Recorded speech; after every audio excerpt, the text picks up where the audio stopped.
and this is Ground Zero.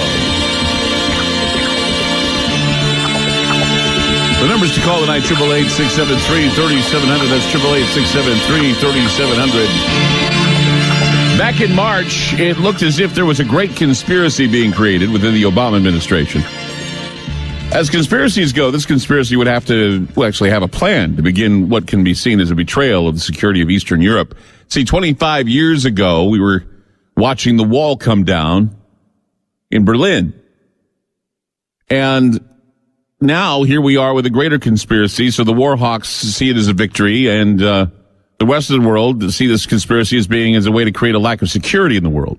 See, the Obama administration, for its part, has started a relentless campaign of propaganda, also condemnations, denunciations against Russia and its leader, Vladimir Putin. Many people in America today have now joined the Russia Haters Club, which has ignited the debate over whether or not the Cold War has returned. What's really sad is during the 25th anniversary of the fall of the Berlin Wall, former Soviet leader Mikhail Gorbachev declared the world is on the verge of a second Cold War, and the United States is to be blamed for it. Gorbachev has now said the United States and the West yielded to triumphalism after the Soviet Union's dictator-filled bloc of satellite governments rapidly collapsed in the late 1980s and early 1990s. Gorbachev suggested that the United States should not have attempted to lead the world in the power vacuum caused by the implosion of the Soviet Union. He also condemned the United States and its Western allies for failing to settle conflicts in the Middle East, Yugoslavia, and more recently, Ukraine. Gorbachev has also mellowed out a bit when it comes to his criticism of Vladimir Putin, despite strongly criticizing the Russian president in the past for his dreams of annexing eastern Ukraine. Gorbachev implored Western leaders on Saturday to consider carefully what Putin really wants. In fact, as the United States has been caught up in its elections, Ebola scares, and ISIS obsession, the rest of the world is beginning to see that Putin, while levying harsh criticism against Barack Obama, sincerely wants to find a way to lower tensions and ultimately build a new basis for partnership. In other words, our Russian leader now wants to engage with talks with President Obama. President Obama, what does he say? Nah. He disagrees with everything, backs off, doesn't want to engage the leader, and it looks as if the trends are not looking good for the United States. Now, when we talk about trends, we have to talk about the Trends Journal. It's the only journal out there that illustrates what's happening. It's actually an oracle that I use every once in a while, and the man behind it is Gerald Celente, and we're so glad to have him on the program tonight. Gerald Celente, welcome to Ground Zero. Oh, thanks. Thanks for having me on, Clyde.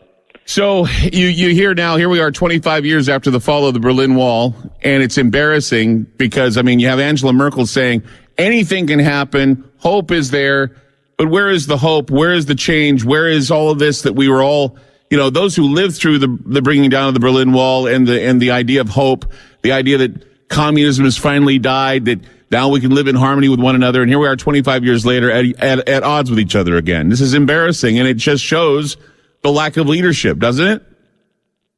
Well, it's more than embarrassing. It's it's threatening. What they're and Cole. By the way, we wrote in the Trends Journal. It had to be back 3 years ago when things were heating up again in the Middle East in 2011 actually with Syria, and they were taking out Gaddafi. The talk heating up then. We called it Cold War II, because Russia, of course, had alliances, particularly does still, with Syria. Mm-hmm. And the Cold War II now has been heating up for a while. I say threatening because, you know, these people, they're, you know, this is above their heads, you know, in the sense that you have a military that can't win a war since World War II. Let's call it what it is. You know, enough for this charade that, oh yeah, now we got a plan and a strategy. They lost in Korea. They lost Vietnam. Well, we could have won Vietnam if you only gave us more freedom to kill. We only killed 3 million of Vietnamese over there and poisoned the joint with Agent Orange. If you gave us another, you know, maybe 5 years, we could have won. Well, that's their excuse. You know, we didn't give them enough firepower. And, of course, they lost in Iraq, and now we're back there again after the commander-in-chief He came up with a phony line, we got to save them Christians on the mountain. This is a humanitarian mission going back several months ago. And now, of course, we have advisors in Iraq. Well, they're not advisors, they're troops. That's the same kind of cheap lingo they used back in Vietnam, including Kennedy using it. And then when they lost Afghanistan, the longest war in American history with no end in sight. And then I forgot Libya, that humanitarian mission. Yeah, we got to save those people against Gaddafi. Because if he stays there, there'll be a humanitarian mission, and we got to stop it. So we'll bomb the place, destabilize it, and turn it into a free-for-all so it could destabilize more of the area around it. So now they're playing with Russia. Does anybody get it in their head? Napoleon couldn't defeat the Russians. Hitler launched the largest military offensive in history, and he couldn't defeat the Russians. Oh, Obama, Cameron, and Hollande are going to beat him? What, after they play golf and cricket? What is this? This is a bad joke. You have the same imbeciles with different names that got us into World War I, a totally avoidable war, that are now bringing the world onto the edges, the brink of World War III. It's in front of, and the lies just keep pumping out there, and the disgusting media in this country keeps selling them. Oh, I'm sure, Clyde, you've seen them, 32 tanks, 17 Howitzers, and 18 tanks and sub-tanks and over-tanks going over the border last week. Yeah. Kev reported it, but they didn't show one photo. No, they did not. I mean, we keep hearing all these things coming out of Europe, but it's mostly out of Western Europe. In Western Europe, the European Union has an in for Russia. Vladimir Putin, in his speech at Sochi, said that he doesn't want to be a part of the backroom deals. He doesn't want to be a part of their new world order. I know that he's involved with BRICS, which is another attempt at a new world order. So it's his new world order against our new world order, fighting it out to the bitter end and calling upon all of his allies to do so. And what allies are going to stick by us as we're creating a breach of security in the United States because of our own gains, not because we care about others. It's because we want our own hegemony. This is what is happening. And you try to point it out to people. People say, oh, give Obama a break. No, I'm not going to. Look where we are now, 25 years after the fall of the Berlin Wall. And where are we? We're back to fighting Russia again. It doesn't make sense. None of it makes sense. And again, the stupidity, starting this whole sanctions game against Russia. Sanctions are an act of war. It's putting you out of business. It happened in World War II. They don't talk about that either with Japan. Japan was undercutting the markets, just like they're doing again now with devaluing the yen to 7-year lows. It's against it's depreciated some 50% against the Chinese yuan and the Korean won. But going back to World War II, what did the United States do? They started putting sanctions on Japan. They cut them off from oil, from rubber, from natural resources. Right. They're doing the same thing now with Russia. And who are they hurting? They're hurting not only the Russians, they're hurting the Europeans who are still in a recession. So it's madness. And again, the lies, at least, like you said, you tell people, I stopped talking to people. I don't care. One guy, they'll start talking to me. I say, look, you know how to fix automobiles. You don't know what you're talking about. I don't know how to fix automobiles. You're over your head. I don't even want to go into the details with you. So I just cut it off. Because here is the detail. The detail is that the United States broke the agreement set by Gorbachev and Reagan. And that was that the Soviet Union would return Eastern Germany to Germany, and NATO would not expand any longer. They were stopping where they were at. And then Slick Willie, the Slimer Clinton, the biggest sellout this country's had probably since Woodrow Wilson, who sold us out to the Fed and got us into World War I. The guy that gave us NAFTA, GMO foods, deregulated the communications industry, killed the Glass-Steagall Act, and has set up the whole Great Recession. I could go on with him. He's the one that started expanding NATO. And then little Georgie Bush over there, the number 2, he started expanding NATO. They've all gone back on the agreement. Nobody ever talks about this. This is the hegemony started by those neocons, those madmen in power and mad women in power that are pushing the world to the brink where we're going to look at, if it's not stopped, World War III. I would agree. Gerald Celente with us tonight on Ground Zero. Of course, he is the publisher of Trends Journal. Tonight on Ground Zero, fired up just like I am. 25 years after the fall of the Berlin Wall, the creep, the NATO creep, the European Union creep, all towards Russia. Vladimir Putin spoke and said, I'm tired of the backroom deals. I'm tired of dealing with the EU. I'm tired of having Russian interests being stepped on by people who've gone back on their word. And that's exactly what's going on. 25 years after the agreement, the Berlin Wall comes down, and what do? We turn on them. 888-673-3700. That's 888-673-3700. We'll be back. Keep it here on Ground Zero. FM News 101 KXL. You're listening to Ground Zero with Clyde Lewis on FM News 101.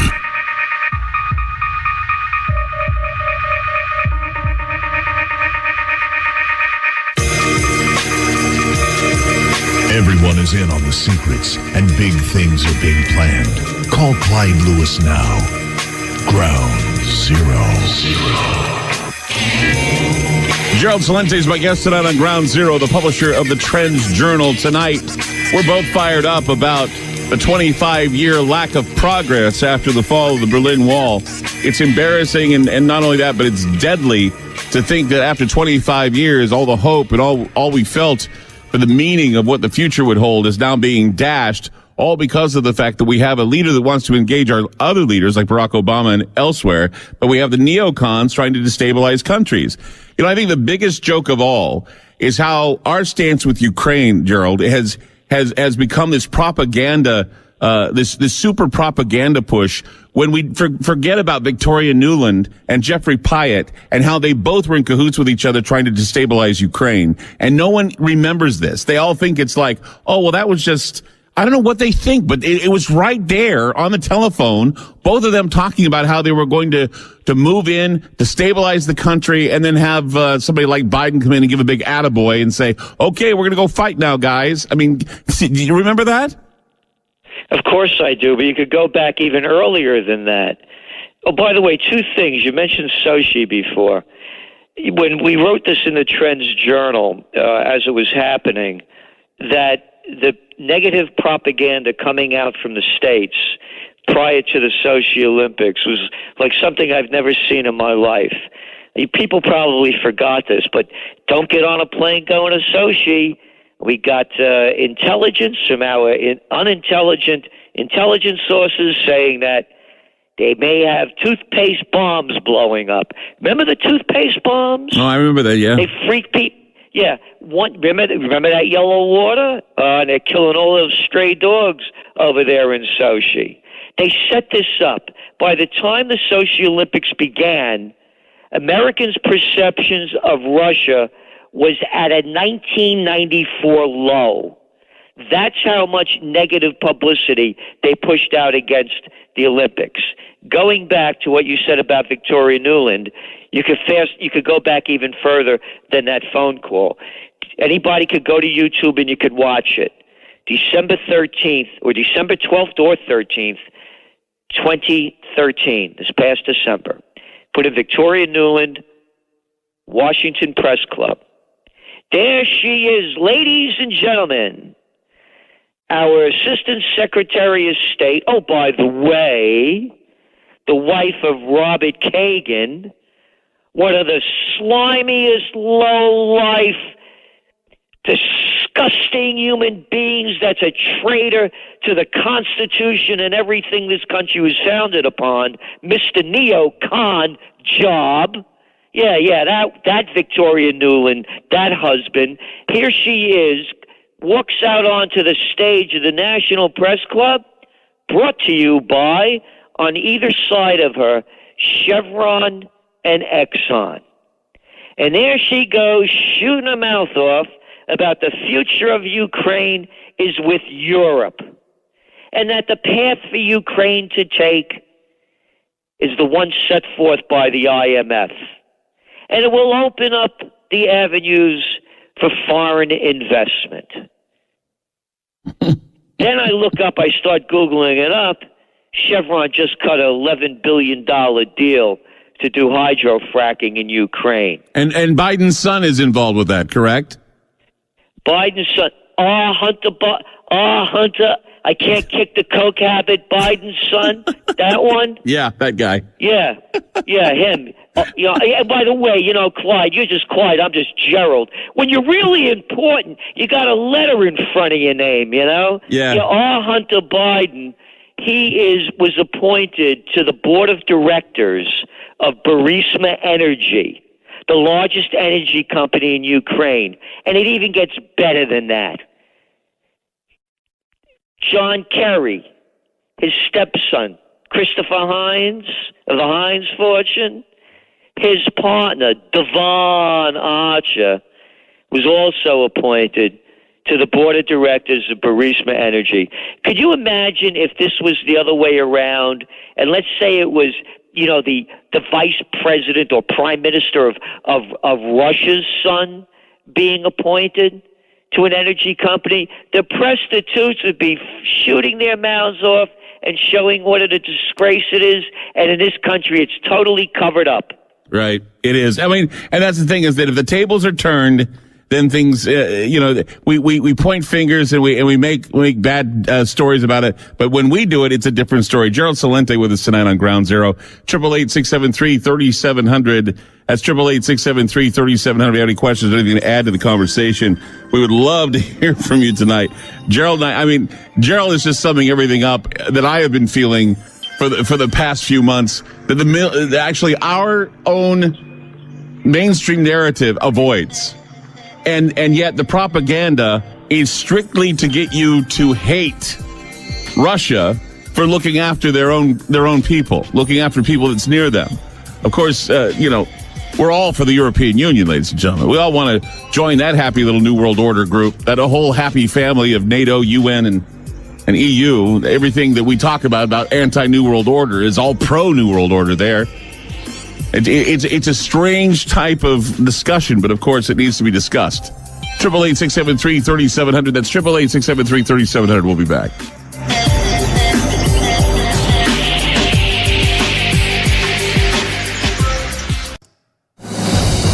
More with Clyde Lewis and Ground Zero on FM News 101.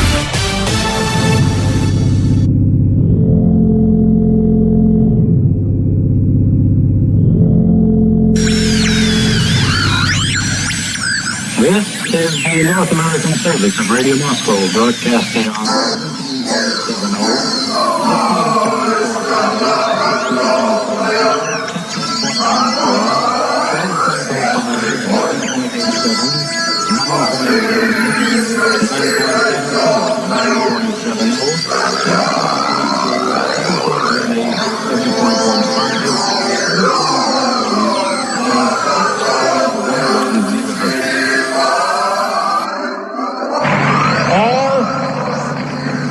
free men, wherever they may live, are citizens of Berlin, and therefore, as a free man, I take pride in the word, it has been time to hear me. The sound that you hear and what you're seeing tonight, not hammers and sickles, but hammers and chisels as young people take down this wall bit by bit. Mr. Gorbachev, open this gate. Gorbachev, Mr. Gorbachev, tear down this wall. How do you measure such an astonishing moment in history? The East German government said tonight they were going to make more openings in the wall, at least a dozen more. Put bulldozers right through the wall so that more people could cross to the west. How do you measure such an astonishing moment in history? Nein, den Vorsicht bereit gelassen, es nicht durchzudringen. I'm Clyde Lewis, and you are listening to Ground Zero. Tonight, Gerald Celente is with us, publisher of the Trends Journal. Commentary, definitely fired up commentary about the fate of the world now. Are we on the brink of World War III? I stare at my monitors now, and the war hawk, John McCain, the biggest numbskull on the planet, is speaking to us now. I don't know.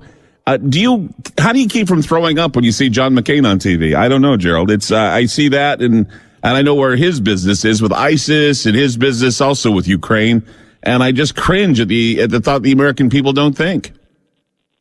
I mean, how could anybody look up to this guy? He's out of his mind. I call him John Insane McCain, and that other one, that Lindsey Graham. Oh. I mean, these guys shooting off their mouths, and they keep rolling them out all the time. How about bringing back Dick Cheney? I mean, I've seen it. You know, the world is better off without Saddam Hussein, I tell you. Oh, yeah, it's beautiful over there in Iraq, isn't it? Another war based on lies. He didn't have weapons of mass destruction and ties to Al-Qaeda, just like Vietnam. There was no Gulf of Tonkin incident, as they lied to us about the way it was supposed to happen. And the same thing they lied about with Libya, and the same thing about Afghanistan. We Clyde, in the Spring Trends Journal, I broke down George Bush's speech to the nation on the eve of 9/11, and then 9 days later when he addressed the nation. And I wrote the words, only a madman would speak these words, and only people dumbstruck with fear would believe them, and believe they did. I broke down his entire speech, not one fact, nothing, about why we have to go into Afghanistan. Not one fact. A man called Osama bin Laden. He actually used that phrase. Osama bin Laden was new back then. People forget, by the way, you know who created Osama bin Laden? That was our wonderful peanut farmer, that wonderful guy, that's that peace-loving man that created the Mujahideen to fight Russia in Afghanistan. People don't remember that one either. Well, and the guy that was another. The guy that was in his pockets, right? Zbigniew Brzezinski, the relic who is part of the cryptocracy, and people say to me, "Why don't you ever name names when it comes to the shadow government?" I do. Dick Cheney. You look at him. You look at people like Donald Rumsfeld. You look at people like Zbigniew Brzezinski, Henry Kissinger.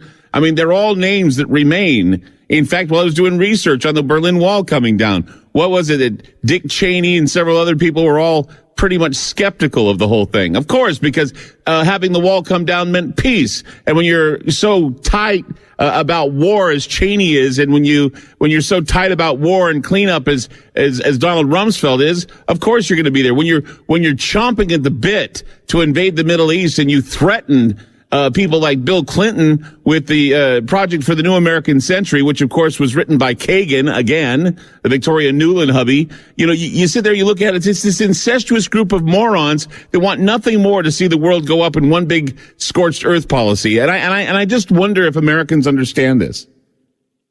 Well, I wouldn't say they're morons. I would say they're psychopaths and sociopaths. Let's call them what they are. All right. They are. And then you said, look at the names. How about looking at the faces? Look at these people. Look at what Brzezinski, Cheney, McCain, Graham. I mean, this is a clown show. Kissinger. These aren't men. They're disgusting human beings.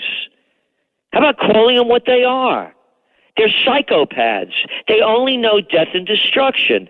How many more people do they have to murder before people could call them who they are? And you look at the club, like you said. I could sum it up in 6 words: Harvard, Princeton, Yale, bullets, bombs, and banks. That's who they are. Mm-hmm. It's the same corrupt show, whether it's the Federal Reserve or whether it's the military-industrial complex or whether it's the D.C. gang. Look at the last elections. We just had the midterm elections. What, about 36% of the people voted? Mm-hmm. I mean, how about that for a good support of solidarity for the Bloods and the Crips, because that's what they both are. Well, and they like to call themselves Republicans and Democrats. Well, we're beginning to understand. Yeah, we're beginning to understand what we do with our vote. We hand it to them. We hand it to them, and they look back and say, "Hi, I'm the government, and thank you for your vote. Oh, and by the way, now that you've given me your vote, I can do whatever I want. And by the way, if you don't do as I say, I can call the police on you, and they can come to your door, knock on your door, hurt you, or kill you. That's under my command because I've decided to militarize the police department, so I don't have to overturn things like posse comitatus, because we live in the spirit of the police state, and the state is our new religion, and that we are the government, and we are the apotheosis. We are God." And that is exactly how it is anymore. And I get people writing me saying, "How dare you say that about the vote? It's a privilege." Oh, believe me, it's not a privilege. It's nothing more than giving them a check and say, "Oh, by the way, put whatever zeros you want behind the digit so you can kill me later." That's exactly what it is. I agree with you. As I said, they're the Bloods and the Crips. They're both murderers and thieves. I don't say that sarcastically. How many more people do they have to murder around the world? And how much more of our money do they have to steal in names of too big to fail or whatever other schemes they make up? So I agree with you totally. And again, it's this whole line about, you have a right to vote. You don't have a right to vote. Oh, by the way, I began my career at a graduate school many years ago. I used to run political campaigns in Westchester County, which was the richest county in the United States. Mm-hmm. And I was the assistant to the Secretary of the New York State Senate. I also taught American politics and campaign technology at St. John's University. And I was one of the chief government affairs specialists for the chemical industry for 6 years in D.C. I worked between D.C. and Chicago. So I know what the system looks like, and I know who's in there. And what I'm saying is if people could put the faces and the names and put them into reality, these are not people you want to hang out with and invite to a barbecue, man. No, They're out of their mind. You know who they are? They're the same people we hated in high school and college that wanted to become class president and head of the student council. And now they're in charge. Yeah, you never really and I said that on my election show that it's like high school. Again, the people you didn't want to associate with in high school. I remember I got a very nasty letter from a listener who said she'd never listen to me again because I have not gotten over high school. I said to her, I said, I'll tell you this, you haven't gotten over high school because this is how you are. You're currently thinking to yourself that what you're doing matters, especially to a group of individuals that are psychopaths or sociopaths. I said, it's not about high school. When I told her that I was lamenting the fact that it was kind of like high school, I says, the problem here is I've worked with the Department of Social Services with regard to children. And when I was in Utah doing my show, I remember there were 60 children in the custody of social services that died under the watch of Governor Michael Leavitt. And when I decided to put a bitch about that out there, went to the courtrooms, I got thrown out of courtrooms. I was banned from the Capitol. I was told not to even bring my child molestation charges or my pedophilia charges against the Capitol, or they would sue me. What happened? 6 months later, 2 men were arrested for child pornography. One was playing the banana game with some guy's child. And I was thinking to myself, you know what? I stood up for that and I got shot down. I got shot down by politicians and I was being ridiculed by politicians. These people have no business doing this to me. And I was angry with that. And I said, I'm never, ever going to give them my vote again. Ever. They're not going to see it. And I was angry, and I've been angry to this day, and I think people need to wise up and understand that no, they don't listen to you. They don't care about you. All they care about is their position. And once their position is there, they're not even gonna listen to you, nor are they gonna make anything, happen for you because they're too busy sucking up to the president or they're too busy sucking up to someone else. When I look at somebody like Peter King on television, everything he says is so pro-war, I just want to throw a brick at the television set. Isn't he? He's disgusting. He is horrible. By the way, people say, "Why don't you do something?" By the way, you think I got blackballed from the media. I used to be on Oprah, the Today Show, Good Morning America. I mean, I was on all the time. When I say all the time, I mean I used to be on CNN like 4 times a month. I used to see you all the time. It's like I knew everything about you. You're on every television show that I watched. Well, they blackballed me when I started saying, "Hello." Hey, you there? Go ahead. I'm sorry. I don't know what that was. But when I started talking about what would happen in Afghanistan, and then I said what would happen in Iraq, and they didn't want to hear it because this is a time when everybody's flying American flags and tying yellow ribbons around anything that doesn't move. And I'm saying, this thing is going to end up in disaster. And by the way, we're going to be putting the trailer up on our site, trendsjournal.com. They're doing a movie on it. One of my books is called What Zizzy Gave Honey Boy, and Zizzy's the Neapolitan dialect for auntie.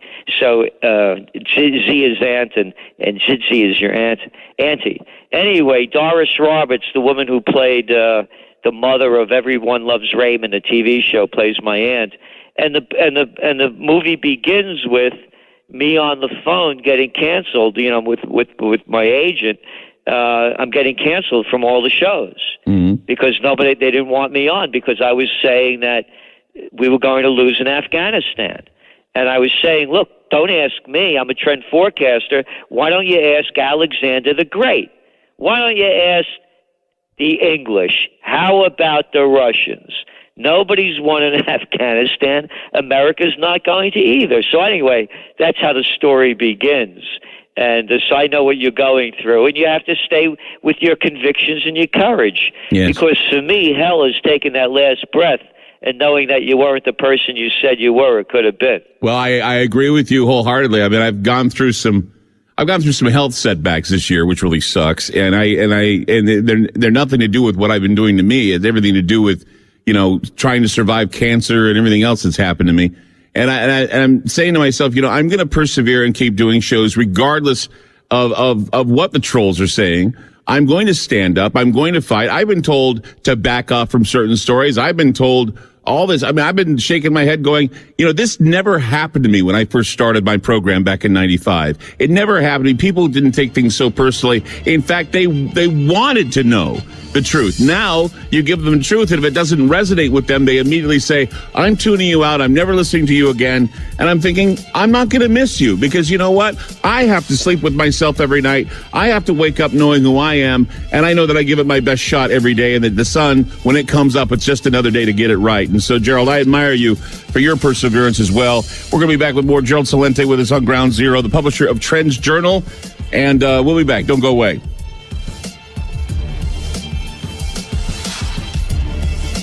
FM News 101 KXL.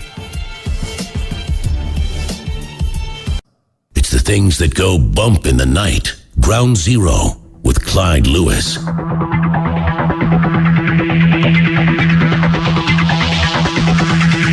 Zero with Clyde Lewis. Gerald Celente is my guest tonight on Ground Zero. Hey, before you go, I wanted to run something by you. The other night I was doing some reading on how fast technology is rushing up to meet us and how a lot of jobs are being eliminated because of technology. And they were talking about the wage floor or the universal wage that they are proposing. Just curious if you've heard anything about the universal wage and whether or not they're considering it because of the fact that pretty soon we'll have millions of people without jobs because of technology, and they'll have to institute a new welfare program to avoid an economic disaster. No, I really don't know a lot about that. Okay. I was just curious if you did, because I was reading about it the other day, and I thought that's something that sounds a lot like what Marx had called the crisis in capitalism, where that kind of Marxist saving would have to happen to this country in order to keep it from losing its capitalist stand. And I was thinking, well, it's not capitalism anymore. Capitalism is gone. Right. It's the merger of state and corporate powers. You saw it with 4 words, killed it. Too big to fail. Right. Capitalism, there's no such thing. It's fascism. It's the merger of state and corporate powers, by definition. It's Mussolini's and fascism. You can see with the multinational takeovers. Right. It's fascism. Mm-hmm. I'd said that, back when, I'm a student of history, and of course that's how Mussolini defined it. Are we in a state of despotism in this country now? Are we being led by Absolutely. despots? Yeah, that's what I was thinking. Yeah. Yeah. No, it's, everybody could see what it is. And, just a couple of quick notes on some other things. Oil prices. This is a big one, by the way. We've been on top of this since they started declining in June. What's going on with oil is that there's more supply and less demand. So it's both things. But what it's really telling us is that there's a global slowdown going on. You're looking not only at oil, you're looking at things like iron ore. The iron ore, things like rebar, for example, in China is selling less for a ton than cabbage. So commodity prices in a lot of areas are taking a lot of hits because demand is way off. I'm mentioning this because when you look at geopolitical tensions, you talk about what's going on with the quantitative easing and now the Bank of Japan with their Abenomics, the equivalent of the United States size to GDP, pumping in $3 trillion. You have depressions, recessions, depressions, currency wars, trade wars, and world wars. And that's what we're leading into. All of the elements are in place. And our system of trend tracking, it's making connections between different fields. I'm also mentioning that because on May 2nd of 2015, from the most historic corners in the United States, the only place where there's a pre-Revolutionary War stone building on each corner, where the seeds of democracy were sown, we're launching Occupy Peace. And the website's occupypeace.us. It's based on 3 words: no foreign entanglements. Rebuild America. I'm in Colonial Kingston, New York. Across from me is the courthouse. John Jay was a jury here, as were 3 other Supreme Court justices.